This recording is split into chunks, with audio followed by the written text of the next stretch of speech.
बल्लभगढ़ स्थित विष्णु कॉलोनी में दिन दहाड़े एक महिला डॉक्टर की निर्मम हत्या कर दी गई।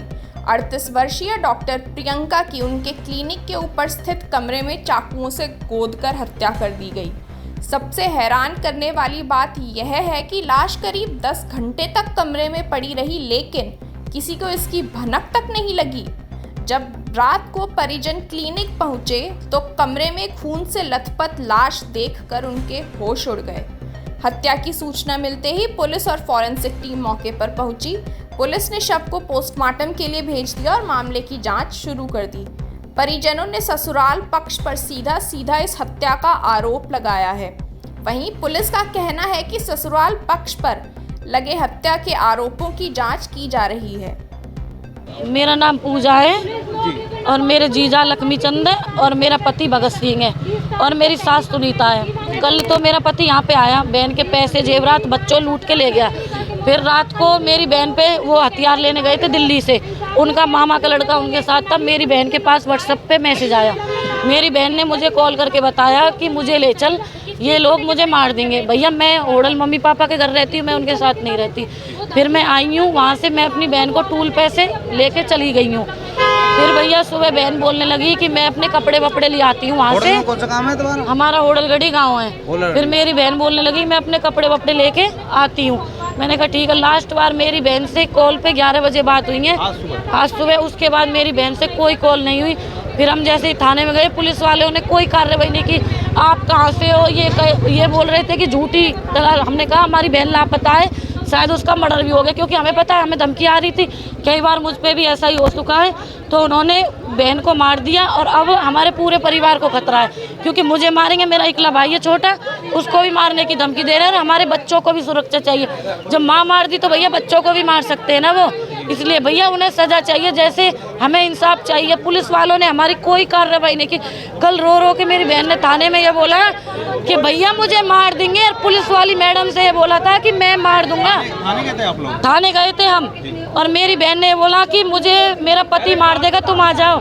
तो कोई सुनवाई नहीं की, क्योंकि मेरा पति 112 चलाता है, तो उसकी थोड़ी बहुत लिंक है पुलिस ने, तो उसने पैसे दे दिए पुलिस में, तो पुलिस ने उसकी कोई कार्रवाई नहीं की। भैया अगर वो मर्डर नहीं करते तो उनका फोन 5-8 घंटे हो गए मेरे जीजा के फोन को बंद क्यों कर रखा है। मेरी सास का फोन बंद। लक्ष्मी कौन है? लक्ष्मी चंद उसका पति है प्रियंका का। अच्छा। और भगत सिंह मेरा घर वाला उसका देवर है। सास हमारी सुनीता है। आप लोग की शादी एक ही घर में हुई है? हाँ, मैं छोटी हूँ, वो बड़ी थी। मेरे साथ भी ऐसा ही हुआ, मेरे बच्चे लूट लिए थे 5 महीने पहले। फिर मैं मम्मी पापा के घर रह ली, मम्मी पापा ने मैं बचा ली थी। फिर भैया उसके साथ वो कल रो रही थी, उसका पहले पैर तोड़ दिया था, 1 साल पहले उसे चक्कू मारा था, यहाँ पे घाव था।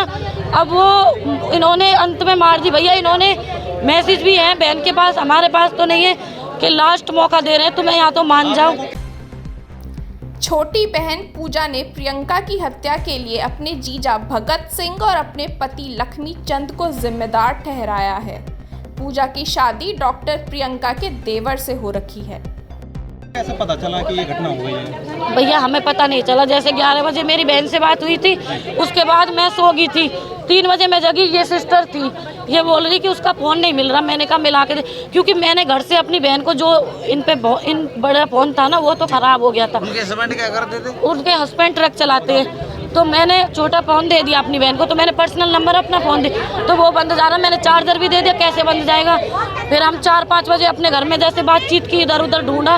फिर हम कोर्टमन गए। मेरे मम्मी मैं क्लिनिक पे नहीं आई, मैंने 112 भेजी थी। 112 भेजी थी तो 112 वालों ने बोला अंदर तक नहीं गई, यहाँ तक घूम घाम के कि वहाँ पे कोई नहीं है। फिर मेरे भाई और मेरे जीजा ये सब कोर्टमन गए। इन्होंने बोला कि क्या बात है तुम्हारे पास होगी, क्योंकि उसकी मौसी है कोर्टमन में, विक्की की। तो वहाँ पे देखा भैया जाके, तो वो बोलने लगी कि मैं तुझे जानती तो हूँ कि तू उनकी सुबह से घटना हुई है, किसी को पता नहीं चल पाया, रात में जाकर पता चला। हाँ भैया हमें ऐसे पता नहीं चल पाया। हम सोच रहे थे शायद उसके पास पेशेंट आते रहते हैं कि शायद फोन वोन बंद हो गया। जैसे भी हमारे जीजा ने हमसे बात की थी, मुझसे कह रहा था कि इसको जितना पैसा चाहिए पैसा दूंगा, कुछ भी चाहिए कुछ भी दूंगा, पर एक बार मेरी बात करा दे। मैंने ऐसे आस पड़ोसियों से भी कोई सूचना नहीं मिली आप लोगों? नहीं भैया हमें कोई नहीं। मैंने ऐसे करके अपनी बहन से बात कराई थी, अपने जीजा के छोटी बहन के फ़ोन से। तो जीजा ने हमसे माफ़ी मांगी है और बोल रहा है कि मैं कल लाऊंगा। हमने कहा कि तू एक बार आ तो सही सामने। हाँ, मेरी भी बात हुई है, सिस्टर की भी बात हुई है, उसके बाद कोई बात नहीं हुई। जीजा ने हमें ऐसे दिखाया। आपकी बहन जो है क्या करती है? मेरी बहन GNM कर रखा है, डॉक्टर नहीं है, 3-4 साल से इधर ही रहती है। नहीं मेरा जीजा कोई खर्चा देता, नहीं कुछ, अपना खर्चा खुद चलाती। जब भी आता है ड्रिंक करता है, गंदे गंदे ब्लैकमेल करता है, मारता है उसे। कितने बच्चे हैं? उसके 2 बच्चे हैं, नकुल बेटा है, एकता बेटी है। फिर अभी पुलिस को शिकायत दी है आप लोगों ने? भैया हमने पुलिस को अभी शिकायत दी थी। पुलिस ने हमारी कंप्लेंट लेने में हम 7 बजे थाने पहुंच गए थे, मैं और मेरी बहन। तो हमें पुलिस ने यही करने में गुमराह करे रखे।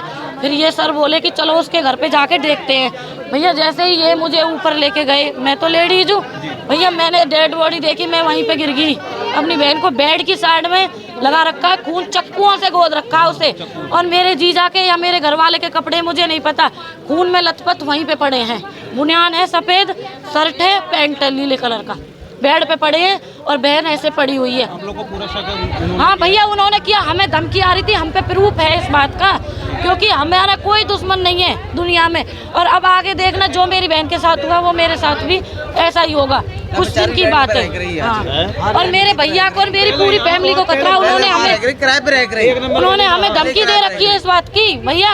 और मेरी मम्मी से ये बोला है मेरे ससुराल वालों ने कि 1 मारे तो भी जेल में गए, 10 मारे तो भी जेल में गए। ये खुद बोल, हम होडलगढ़ी के रहने वाले हैं। हाँ।